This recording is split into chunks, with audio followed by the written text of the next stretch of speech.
భీకర దాడులకు దిగింది. ఈ దాడుల నేపథ్యంలో సిరిక్ అనేటువంటి ఒక ఐలాండ్లో అమెరికా తమ F-35 ఫైటర్ జెట్స్తో కొన్ని మిసైల్ని ప్రయోగించి ఆ ప్రాంతాన్ని చుట్టుముట్టేసింది. అయితే ఈ క్రమంలో రెండు వాటర్ ట్యాంకులు కొన్ని సుమారుగా లక్షలాది మంది పబ్లిక్కి సప్లై చేసినటువంటి రెండు వాటర్ ట్యాంకులని ధ్వంసం చేసింది. దీంతో స్థానిక ప్రజలకి నీటి సరఫరా నిలిచిపోయింది. మౌలిక సదుపాయాలపైన అమెరికా దాడిని చాలా తీవ్రంగా ఖండించింది ఇరాన్. హోర్ముజ్ జలసంధి అమెరికా హెలికాప్టర్ను కూల్చేసినటువంటి క్రమంలో హెలికాప్టర్ని కూల్చివేతకు ప్రతీకారంగా అమెరికా ఈ దాడులు చేపట్టింది. జోర్డాన్లోని అమెరికా సైనిక స్థావరం పైన ఇరాన్ కూడా క్షిపణి దాడికి పాల్పడింది. ఇక అమెరికా F-35 ఫైటర్ జెట్ హ్యాంగర్ల పైన ఇరాన్ క్షిపణి ప్రయోగించింది. బహ్రెయిన్లోని అమెరికా నౌకాదళంపై కూడా ఇరాన్ డ్రోన్తో దాడులు చేసింది. ఇరాన్ ఎయిర్ డిఫెన్స్ రాడార్ వ్యవస్థల్ని ధ్వంసం చేసింది అమెరికా. ఇరాన్లోని Bandar Abbas, Qeshm island and Sirik ఐలాండ్లో కూడా భారీ పేలుళ్లు సంభవించాయి. విదేశీ సైన్యాలు ఈ ప్రాంతాన్ని విడిచి వెళ్లాలని ఇరాన్ కూడా డిమాండ్ చేస్తోంది. సో ఇప్పుడు సిరిక్ ఐలాండ్కి సంబంధించినటువంటి రెండు హార్మోగన్స్ అనేటువంటి ఆ ప్రావిన్స్లో సిరిక్ ఐలాండ్ దగ్గర రెండు వాటర్ ట్యాంక్స్ని కుప్పకూల్చింది అమెరికా. అయితే నిన్న అపాచీ అనేటువంటి హెలికాప్టర్ హార్ముజ్ జలసంధి దగ్గర పాట్రోలింగ్ చేస్తుండగా అమెరికా సంబంధించిన హెలికాప్టర్ని ఇరాన్ ఆ అమెరికన్ హెలికాప్టర్ని పేల్చేసింది. దాంట్లో ఇద్దరు పైలట్ సిబ్బంది కూడా ఉన్నారు, వారిని సేఫ్ చేసింది. ఆ ఇద్దరు పైలట్ సిబ్బందులు కూడా అమెరికా రెస్క్యూ చేసి కాపాడుకోగలిగింది. కానీ ఆ హెలికాప్టర్ మాత్రం పేలిపోయింది. ఈ సిచ్యువేషన్లో ప్రతీకార చర్యల్లో భాగంగా అమెరికా మళ్ళీ ఇరాన్పై దాడి చేయడం మొదలుపెట్టింది. అర్ధరాత్రి సమయం నుంచి భయంకరమైనటువంటి దాడి ఇరాన్పై కొనసాగుతోంది. సిరిక్ ఐలాండ్, కుష్మ్ ఐలాండ్ అండ్ మరో కిష్మ్ ఐలాండ్తో పాటుగా ఇంకొకటి బందర్ అబ్బాస్ పోర్ట్, ఈ ప్రాంతాలపైన భయంకరమైనటువంటి దాడులతో అమెరికా రెచ్చిపోతోంది. ఈ క్రమంలో సిరిక్ ఐలాండ్పై దాడి చేసిన దగ్గర హార్మోగన్స్ అనేటువంటి ఒక ప్రావిన్స్లో ఉన్నటువంటి ఒక డిస్ట్రిక్ట్, అదొక చిన్న ప్రాంతం, పెద్ద అంటే కొన్ని మహానగరానికి సప్లై చేసిన ట్యాంక్స్ అవన్నీ కూడా చాలా దూరంగా నివాసాలు ఉంటాయి. బమని డిస్ట్రిక్ట్ అని చెప్పి ఈ బమని డిస్ట్రిక్ట్లో ఉన్నటువంటి రెండు వాటర్ ట్యాంక్స్ని, ఓవర్ హెడ్ వాటర్ ట్యాంక్స్ని అమెరికా తమ మిసైళ్లతో ఢీకొట్టింది. ఎందుకంటే అక్కడ పబ్లిక్ మొత్తం కూడా ఇప్పుడు నీటి ఎద్దడిని ఎదుర్కొంటున్నారు. సో నీళ్లు కనీసం వాళ్ళ వినియోగం కోసం నీళ్లు అందుబాటులో లేవు. సో దీనిపైన అటు ఇరానియన్ ప్రెసిడెంట్ పెజెస్కియాన్ కానీ IRGC కమాండర్స్ కానీ ఆగ్రహానికి గురవుతున్నారు. They said that US terrorist strikes on Sirik have hit 2 water storage tanks, cutting off access to drinking water for local residents, targeting civilian water infrastructure raises serious humanitarian concerns. ఇది Iranian consulate in ముంబైలో Iranian consulate చెప్తున్న మాట ఏంటంటే US టెర్రరిస్టులు, America టెర్రరిస్టులు అని చెప్తున్నారు. ఇక్కడ US టెర్రరిస్ట్ స్ట్రైక్స్, అమెరికా ఉగ్రవాద దాడులు సిరిక్ అయినటువంటి ఐలాండ్లో ఉన్నటువంటి హార్మోగన్స్ బమని డిస్టిక్లో వాళ్ళు రెండు సివిలియన్ ఇన్ఫ్రాస్ట్రక్చర్స్ పైన, ఓవర్ హెడ్ ట్యాంక్స్ పైన అటాక్ చేశారు. దీంతో అక్కడ లోకల్ పబ్లిక్కి వాటర్ యాక్సెస్ లేకుండా పోయింది. So 2 water heads were struck in enemies attack on Sirik tonight in Bamani district were drinking water has been cut off. ఇది ఇరానియన్ ఇంటర్నేషనల్ మీడియాలో వస్తున్నటువంటి కథనం. ఇంకోవైపు ఇరానియన్ రెవల్యూషన్ గార్డ్స్ వాళ్ళు ఏం చెప్తున్నారు? They had fired a long range missile at 4 locations inside US Al అక్రాజ్ base in Jordan. So దీనికి ప్రతీకార చర్యలో భాగంగా మేము కూడా తిప్పి కొడుతున్నాము. మేము జోర్డాన్లో ఉన్నటువంటి US ఎయిర్ బేస్ పై అటాక్ చేశాము. ఆ తర్వాత గార్డ్స్ చెప్తున్న మాట ఏంటంటే they also aimed at including hangars, F-35 ఉన్నటువంటి హ్యాంగర్లపై అటాక్ చేశాం. Crushing and decisive so control facility and they said that they were prepared to give a crushing and decisive reply. నలిపేసేటువంటి ఒక ప్రతీకార చర్య ఉండబోతోంది. పక్కా ప్రెసైజ్గా టార్గెట్ చేసి కొడతాం అమెరికానని చెప్పి IRGC గార్డ్స్ చెప్తున్నారు. The statement came after United states of America carried out strikes at Iranian waterhead tanks and Iranian public infrastructures. So the latest exchange of war signaled a big massive attack. America రాత్రి నుంచి భయంకరమైనటువంటి దాడులు చేస్తున్న క్రమంలో సిరిక్లో ఉన్నటువంటి రెండు over head water tanks కుప్పకూలిపోవడంతో వాటర్ లేవు.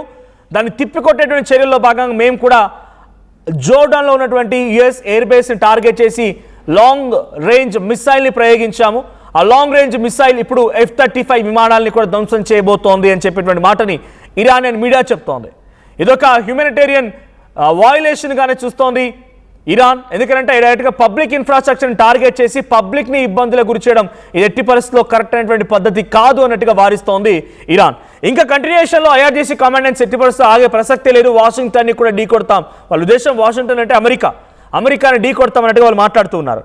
So US military described it's as operational proportional response to unjustified Iranian aggression. A US official told that the Apache has been downed by Iranian one-way attack drone. Trump said the two pilots on board survived without injury and said Washington would respond. నేను చెప్పారు. Trump tweet కూడా ఇందాక మీరు చూసారు. ఒకసారి Trump tweet పిచ్చేయండి పేసిఆర్. Trump ట్వీట్లో ఉంది ఏంటంటే మా అపాచీ హెలికాప్టర్ పైన అటాక్ జరిగింది ఇప్పుడే అని నాకు మా గ్రేట్ మిలిటరీ కమాండెంట్స్ చెప్పారు. దానికి ప్రతీకార దాడి తప్పకుండా ఉంటుంది. డెఫినెట్గా దాడిని తట్టుకోలేరు ఇరాన్ అన్నట్టుగా డొనాల్డ్ ట్రంప్ కూడా ట్వీట్ చేయడం చూసాం. సో డొనాల్డ్ ట్రంప్ ట్వీట్కి సంబంధించిన అంశం తర్వాత మళ్ళింతగా రాత్రి నుంచి ఇరాన్పై వరుస అటాక్లు భయంకరంగా పెరిగిపోయాయి. సో ఈ ట్వీట్ చూడవచ్చు. ఈ ట్వీట్లో నాది ఉంది. I have just been informed by our great military that last night the Iranians shot down one of our highly sophisticated Apache helicopters while patrolling over the Strait of Hormuz. There were two pilots involved, both are safe and uninjured. Nevertheless, the United States must of necessity respond to this attack. ఇది ఆయన tweet. ఆ tweet తర్వాత నుంచి రాత్రి నుంచి మళ్ళీ భయంకరమైనటువంటి దాడులు కొనసాగుతున్నాయి. రాడార్ ఇన్స్టాలేషన్స్ పైన, ఇరానియన్ బేసెస్ పైన, ఎయిర్ డిఫెన్స్ సిస్టమ్ పైన, వాళ్ళ దగ్గర ఉన్న ఇన్ఫ్రాస్ట్రక్చర్ పైన అటాక్ చేస్తోంది అమెరికా. ఈ అటాక్ ఇంకా కొనసాగుతోంది. రాత్రి వరకు జరిగిన భయంకర అటాక్ తర్వాత ఇటువైపు నుంచి కూడా సమాధానంగా ఇరాన్ కూడా పలు మిసైల్ని ప్రయోగించింది. జోర్డాన్లో ఉన్నటువంటి అమెరికన్ ఎయిర్ బేస్ పైన కూడా అటాక్ చేసింది. అమెరికా ఎయిర్ బేస్ యుఎస్ అల్ అక్రజ్ అనేటువంటి ఎయిర్ బేస్ పైన అటాక్ చేసింది Iran. So Iran commandants central commandants కూడా తిప్పికొడతామని చెప్తూ ఉన్నారు.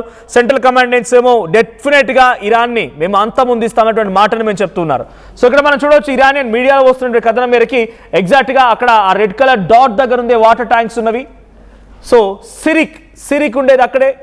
సో ఇప్పుడు అక్కడే ఎగ్జాక్ట్గా అటాక్ జరిగింది. ఇరానియన్ మీడియా కథనాల్లో వస్తున్నటువంటి వార్త ఇది. అక్కడ వస్తున్నటువంటి కథనంకి సంబంధించి ఆ విజువల్ మనం ఆర్టీవీ స్క్రీన్ పై చూస్తూ ఉన్నాం. So reports of blast emerged from several parts of the southern Iran. ఇది దక్షిణ ఇరాన్లో ఉన్నటువంటి భాగం, southern Iran. Early on Wednesday, Iran's Fars news agency said explosions were heard in eastern parts of Hormozgan province. Hormozgan province అనేది Sirik island దగ్గర ఉంది. So దాంట్లో భయంకరమైనటువంటి దాడులు జరిగాయి. సౌతర్న్ ఇరాన్లో భయంకరమైనటువంటి పేలుడు శబ్దాలు వినిపించాయని చెప్తున్నారు. So Iranian foreign minister Abbas Araghchi did not directly comment on the helicopter incident but said foreign military forces operating near Iran were always exposed to the risk of accidents. ఎవరైనా సరే మాకు వ్యతిరేకంగా అక్కడ మీరు ఫారెన్స్ అని ఎవరైనా సరే foreign military operations will definitely be exposed to the risk of accidents. మీరు ఎవరైనా సరే అక్కడ గస్తీ కాస్తున్నామనో మా దేశానికి సంబంధించి కాకుండా ఇతర దేశాలకు సంబంధించినటువంటి ఏవి అక్కడికి వచ్చినా కూడా వదిలిపెట్టే ప్రసక్తి లేదు. ఇటువంటి రిస్క్ ఎదుర్కోక తప్పదు అని చెప్పి అబ్బాస్ అగార్చి చెప్తున్నారు. So at the same time ఆయన ఏం సజెషన్ ఇస్తున్నారు టు రెడ్యూస్ రిస్క్. మీరు ఒకవేళ కనుక ఈ రిస్క్ని తగ్గించుకోవాలనుకుంటే the best solution is for them to leave. మీకు అలా బతకాలని ఉంటే మమ్మల్ని వదిలేయండి, మా దగ్గర నుంచి దూరంగా ఉండండి. ఇది అబ్బాస్ అరాక్చి చెప్తున్న స్టేట్మెంట్. ఇన్ కంటిన్యూషన్లో బహ్రెయిన్లో కూడా ఈ దాడులు జరుగుతున్నాయి. US 5th fleet in Bahrain in retaliation for the US strikes on targets in southern Iran earlier. So బహ్రెయిన్లో అటాక్ జరుగుతూ ఉన్నాయి. The guard said fighting was continuing and warn of a more severe response if what they called continued US aggression went on.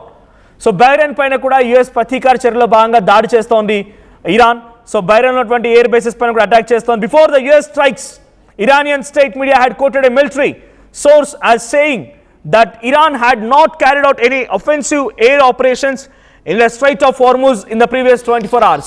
So అంతకంటే ముందు మేము ఎటువంటి operation దిగలేదు. ఎప్పుడైతే వాళ్ళు ఈ అపాచీ హెలికాప్టర్ రంగంలోకి దించి అక్కడ పాట్రోలింగ్ చేస్తారు అప్పటి నుంచే మేము దాడి చేయాల్సి వస్తోంది. But one thing is clear, Iran would give a decisive response. తప్పకుండా అంతకంతకి సమాధానం చెప్తాం. If it faced hostility linked to the helicopter incident, ఒకవేళ కనుక ఆ సంఘటన ఆధారితంగానే మాపై మీరు దాడి చేస్తున్నారు అనే రకంగా అయితే కనుక డెఫినెట్గా మేము కూడా మీపై దాడి చేస్తాం. ఇది ఇరాన్ ఐఆర్జీసీ కమాండెన్స్ నుంచి వస్తున్న వాటా. సో ఇప్పటివరకైతే అటు 2 వాటర్ హెడ్ ట్యాంక్స్ కుప్పకూలిపోవడంతో మరింత ఆగ్రహానికి గురైనటువంటి ఇరానియన్ గార్డ్స్ అండ్ కాప్స్ వాళ్ళు అగ్రెసివ్గా దాడి చేస్తున్నారు. అటువైపు కూడా చాలా భయంకరమైనటువంటి దాడి కొనసాగుతోంది. బహ్రెయిన్ పై అటాక్ కానీ, తర్వాత అటున్నటువంటి కొన్ని ప్రాంతాల కీలకమైనటువంటి జార్డాన్లో కానీ ఈ ప్రాంతాల అటాక్ జరుగుతున్నాయి. ఎయిర్ బేసెస్ని కుప్పకూల్చే ప్రయత్నం ఇరాన్ చేస్తోంది. సో ఇప్పుడు ఇది ఎక్కడి వరకు వెళ్తోంది, ఇంకా ఎన్ని రోజుల పాటు కంటిన్యూ అవుతుందని అని ఒక ఆలోచన చేస్తే మాత్రం డెఫినెట్గా ఇది ఒక క్వశ్చన్ మార్క్గానే ఉంది. ఆ క్వశ్చన్ మార్క్ ఇంకా కంటిన్యూ అవుతుందా, యుద్ధానికి ముగింపు పలుకుతుందా, చూడాలి ఏం జరుగుద్దో.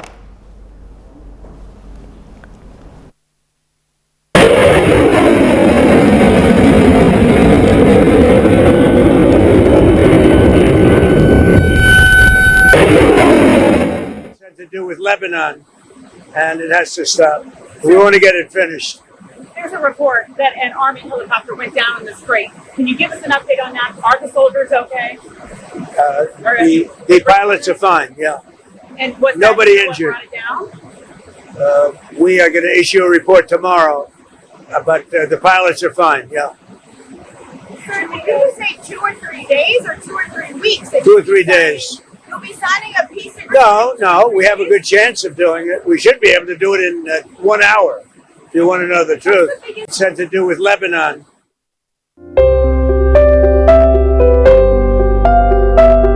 చిన్న చిన్న ఆనందాలు 35 ఏళ్లుగా నా జీవితంలో లేవు. 35 ఏళ్లుగా నేను డైపర్లలో బ్రతికాను. 6 సెంటీమీటర్ల ఫిస్టులా నా మూత్రాశయంలో లీకు కారణమైంది. ఎవరూ నాకు సహాయం చేయలేకపోయారు.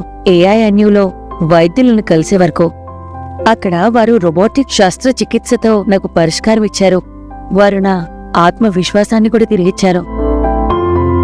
Precision Care makes it possible. The Center for Robotic Surgery at AINU. 148 plus student-led startups, 11 exited startups, 12 cash flow positive startups. KL deemed to be university.